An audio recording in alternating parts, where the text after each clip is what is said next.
Previously on Primal Tendencies. I believe spring is here, and the threat of snow and freezing cold nights has passed.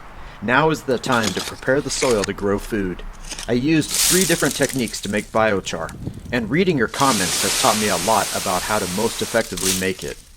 I've read that clay-rich soils like the soil here tend to be more acidic. Calcium oxide, commonly called quicklime, is a chemical compound used in many modern-day industries. It's also used to correct the pH of soil by making it more alkaline. I traveled to the coast and collected clams for food. Their shells are composed of calcium carbonate. Burning the shells at a high temperature will turn them into quicklime, or calcium oxide.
This was actually the third time that I tried making quicklime from this kind of clamshells.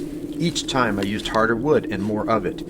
I was expecting the shells to turn white and then thermally react with the water and become calcium hydroxide, but that clearly didn't happen. Either way, I think the shells will benefit the soil. I would like to read comments from those of you who have made quicklime from shells. Please tell me what I am doing wrong.